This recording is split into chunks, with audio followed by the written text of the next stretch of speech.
Hello and good morning. In this video, I'll be discussing on assertive technique part B. So, I'm Rima Stanley, tutor at M College of Nursing. At this, at the end of this video, you will be able to understand what is assertiveness and what is assertive techniques. So now let us see what is assertiveness. So in the previous video, you would have definitely gone through that. And there I would have discussed about various meanings of assertiveness, various types of assertiveness, and also the basic human rights. So what is assertiveness? An assertive person is one who acts in his or her own best interest, stands up for self, express feeling honestly, is in change of self in interpersonal relations, and chooses for self. They are also emotionally honest, direct, self-enhancing, and expressive, confident, self-respecting.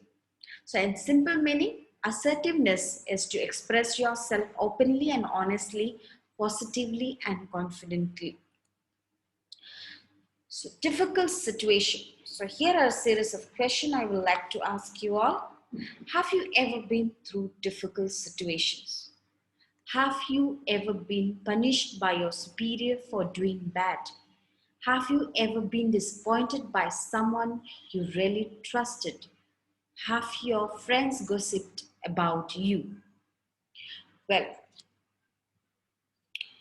a lot of time we have to deal with difficult situations in our school, college, workplace, or even family.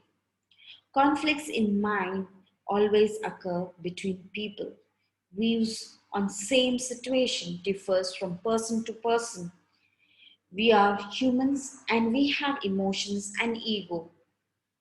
When something like this occurs, it annoys everyone. So, well, most of us would say yes to all of these questions. And if you try to recall those moments, you would realize a lot of time you would have not been assertive. You would have not communicated or behaved in a way that is assertive. Sometimes we would have expressed ourselves too aggressively, or sometimes we express ourselves too passively. So, the way we express our wants and needs can significantly affect the stressfulness of a situation. Now, have you said no to something you don't like but you were asked to do? Well, it is time to think positively and look for a solution. Do we need to be assertive? First thing is to reduce stress in workplace and life, to improve decision making skills, to help it also help in handling difficult people, friends and colleagues, and also have a happier life. Now let us see what are the techniques that promotes assertive behavior. So the following techniques which I'll be discussing now is been found very effective in responding to criticism and avoiding manipulation by others. So the first technique is standing up for one's basic rights. So these basic rights I have discussed in the previous video, such as the right to be treated with respect, the right to express feelings, opinions and beliefs, the right to say no without feeling guilty, etc. So I would like you all to refer back the previous video. So example of this technique is like responding, I have the right to express my opinion.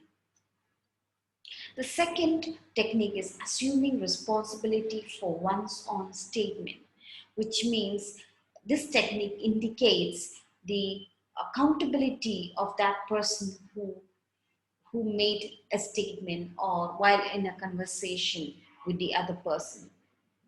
For an example, I don't want to go out with you tonight, instead of I can't go out with you tonight, because the latter implies a lack of power or ability. The third technique is responding as a broken record. So in this technique, the person expresses his needs and wants or desires repeatedly and persistently in a calm voice. For example, a telephone salesperson says, I want to help you save money by changing long distance services. Assertive response would be, I don't want to change my long distance service. And the telephone person says, I can't believe you don't want to save money. Assertive person would say, I don't want to change my long distance service. The fourth one is agreeing assertively. This indicates the person's ability to accept one's weakness, limitations, assertively or assertively accepting negative aspects about oneself and admitting when an error has been made. For example, for example, Miss Jones says, you sure let the meeting get out of hand? What a waste of time. And Miss Smith says, yes, I did not do a very good job of conducting the meeting today. The fifth one is inquiring assertively. This is seeking additional information about critical statements. For example, the male board member says, you made a real fool of yourself at the board meeting last night. Female board member would say, oh really? Just what about my behavior offended you? The male board member says, you were so damn pushy. Female board member says, were you offended that I spoke up for my beliefs, or what was it because my beliefs are in direct opposition to you? So this is the best example of inquiring assertively. Shifting from content to process.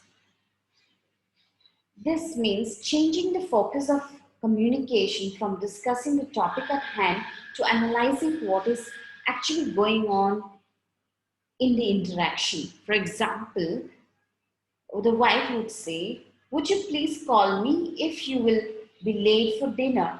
Husband, why don't you just get out of my bag? I always have to account for every minute of my time with you. Wife, sounds to me like we need to discuss some other things here. What are you really angry about? Right? So this conversation would be more effective in this kind of situation rather than escalating the situation. The seventh technique is clouding or fogging.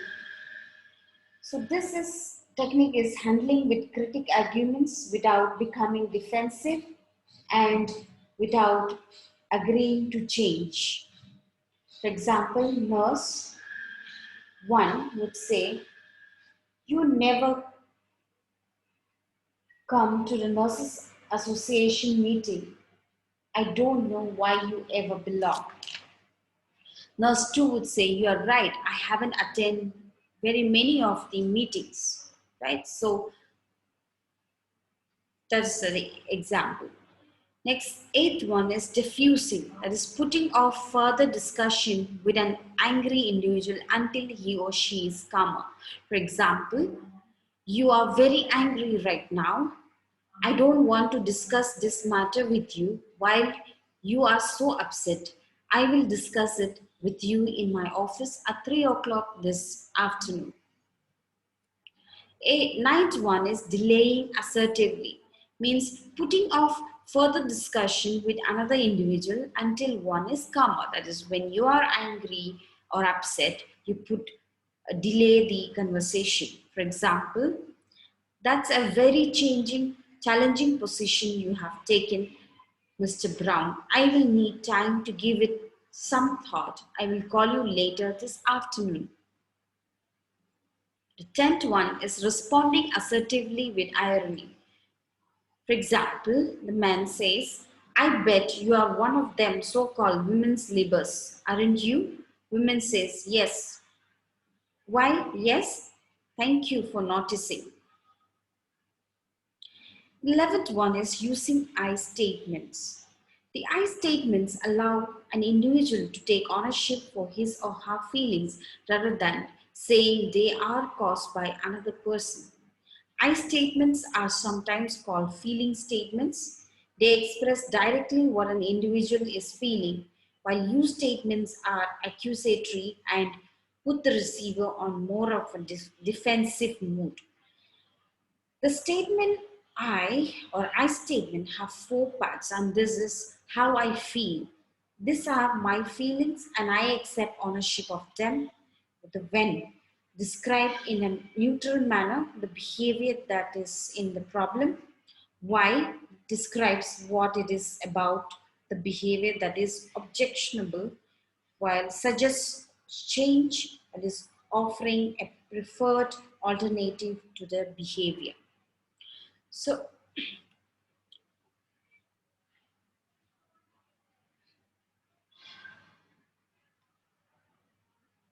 for example, when a person just returns from a hunting trip and walks into the living room in his muddy boots, leaving a trail of mud on the carpet, the wife may respond as follows with a you statement such as, "You are such a jerk.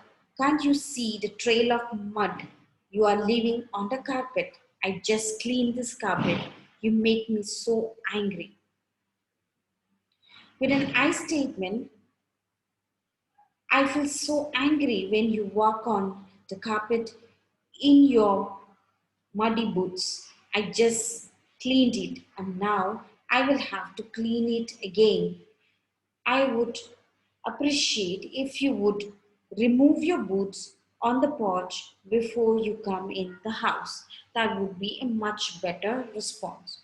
So, you statements are generally negative and focus on what the person has done wrong. They don't explain what is being requested of the person.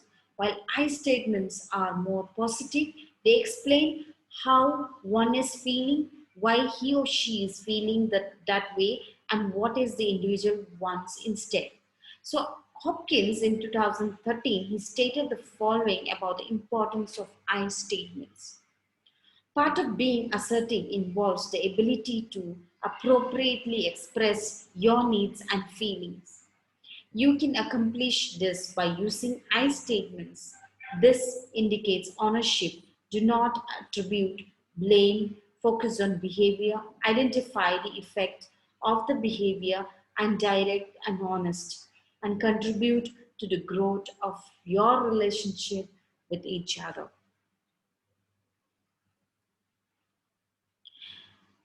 So, the keynotes: assertiveness is a healthy way of communicating, and a person who is assertive is able to speak up for oneself in a way that is honest and respectful.